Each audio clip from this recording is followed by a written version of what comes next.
ಲಘು ಬಾಳ ಹೇಳ್ತೀನಿ ಫೋನ್ ಹಚ್ಚಿ ಹೇಳಿ ಮಾಡಿ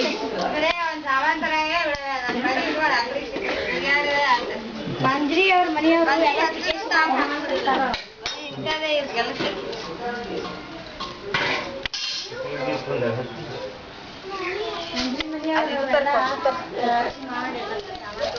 ಅದಕ್ಕೆ ತಡ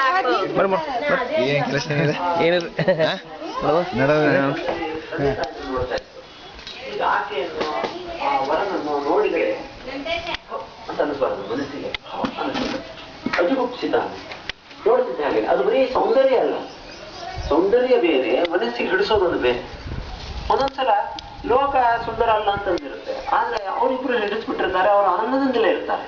ಅಲ್ಲಿ ಸೌಂದರ್ಯವನ್ನು ಇಟ್ಕೊಂಡು ಮಾತಾಡ್ತಾ ಇಲ್ಲ. ನೋಡಿದ ತಕ್ಷಣ ಅಕ್ಕನ ನೋಡ್ಲಿಕ್ಕೆ ಹೋಗಿದ್ದಾರೆ, ಹುಡುಗನ ತಂದೆ ತಾಯಿಗೆ ಆಕೆ ನೋಡಿದ ಕೂಡಲೇ ಹೋಗಿಕೆ ಅಂತ ಅನಿಸಿದ್ರೆ ಮನೋಘಟನ ಅಂತ ಇನ್ನೊಂದು ಚಿತ್ರದಲ್ಲಿ ತಿಳಿತಾರೆ. ಇದು ಅನಿಸಿದರೆ ಅದಕ್ಕೆ ಅಲ್ಲೆಲ್ಲ ಗ್ರಹ ನಕ್ಷತ್ರ ಎಲ್ಲ ಕೂಡಿರ್ತವೆ ಅಂತಾನೆ ಅರ್ಥ. ಅದಕ್ಕಾದ್ರೆ ಎಲ್ಲಾ ಕಡೆ ಜ್ಯೋತಿಷಿಗಳಿಗೆಲ್ಲ ಸಿಗ್ತಿರ್ಲಿಲ್ಲ. ಇದಿಷ್ಟು ಬೇಸಿಕ್. ಇದಾದ್ಮೇಲೆ ನೀವು ಉಳಿದಿದ್ದನ್ನೆಲ್ಲ ಕೂಡಿಸ್ರಿ, ನೋಡ್ರಿ, ಮಾಡ್ರಿ. ಒಬ್ರು ಹೇಳ್ತಿದ್ರು, ಹಳೆ ನಕ್ಷತ್ರವನ್ನು ಬಿಟ್ಟುಬಿಟ್ರೆ ಸಾಕು, ಉಳಿದು ಇಷ್ಟಿರ್ಬೇಕು, ಸಹೋದರ ಆಗಿರ್ಬಾರ್ದು ಮಾಡಬಾರ್ದು, ನಕ್ಷತ್ರವನ್ನು ನೋಡ್ತಿದ್ರು. ಈ ಎಷ್ಟೆಷ್ಟು ಜ್ಯೋತಿಷಿಗಳು ಸಿಗೋದು ಅದೆಲ್ಲ ಜಾಸ್ತಿ ಆಗಿದೆ, ಅಷ್ಟು ಜಾಸ್ತಿ ನೋಡೋದು ಜಾಸ್ತಿ ಆಗಿದೆ. ಅದ್ರಲ್ಲಿ ಎಷ್ಟೊಂದರ ಸಮಸ್ಯೆ ಆಗ್ತದೆ. ಬಹಳ ಸಮಸ್ಯೆ ಆದ್ರೆ ಎಷ್ಟೊಂದು ಜಾಸ್ತಿನೇ ಸರಿ ಇರೋದಿಲ್ಲ, ಮಾಡ್ತಿಲ್ಲ. ಭಾಗವತ ಹೇಳೋದು ಇಷ್ಟು.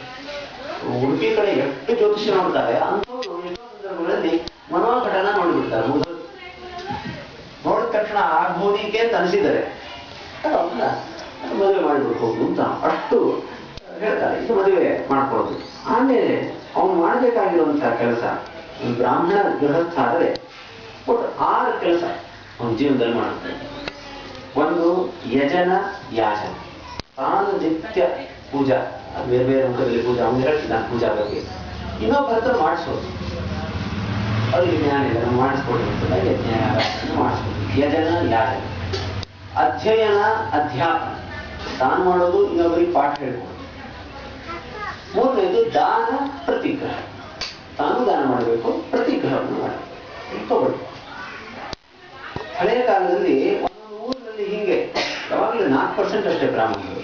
ಅವರು ಎಲ್ಲರಿಗೂ ವೇದ ಹೇಳ್ಕೊಡು, ಬ್ರಾಹ್ಮಣರಾದ್ರೆ ವೇದ ಹೇಳ್ಕೊಡು, ಇಲ್ಲ ಅಂದ್ರೆ ಕಲಿಸೋರು, ಮಾಸ್ತರು ಮೂಲತಃ. ಅವರನ್ನ ಬೇರೆಯವರೆಲ್ಲ ನೋಡ್ಕೊಂಡು, ಊರಿನವರೆಲ್ಲ ವರ್ಷದಲ್ಲಿ ತಮ್ಮದೇನು ಕಾಳ ಬಂದಿರ್ತದೆ ಅದರಲ್ಲಿ ಒಂದು ಭಾಗ ಕಲಿಸೋರಿಗೆ ಅಂತ ತೆಗೆದಿರೋದು. ಹೀಗೆ ಅದರಿಂದ ಅವ್ರ ಜೀವನ ನಡೆದಿರೋದು. ಎಷ್ಟು ಬರ್ತದೋ ಅದರಿಂದ ದಾನ, ಅವ್ರು ಎಷ್ಟು ಕೊಟ್ಟಿರ್ತಾರೋ ಅದರಲ್ಲೇ ಜೀವನ ನಡೆಸೋದು. ಹೆಚ್ಚಾದ್ರೆ ಹೆಚ್ಚು, ಕಡಿಮೆ ಅಂತ ಕಡಿಮೆ. ಈ 6 ಕೆಲಸ ಬ್ರಾಹ್ಮಣ ಗೃಹಸ್ಥನಿಗೆ ಹೇಳಿರ್ತಕ್ಕಂಥ ಕೆಲಸ. ಕಾಲವಶಾತ್ ಹೆಚ್ಚು ಕಡಿಮೆ ಆಗ್ತದೆ, ಆದರೂ ಈ ಅಧ್ಯಯನ ಯಜನ ಇದನ್ನು ಬಿಡಬಾರ್ದು ಮನುಷ್ಯ ಬ್ರಾಹ್ಮಣನಾದರು.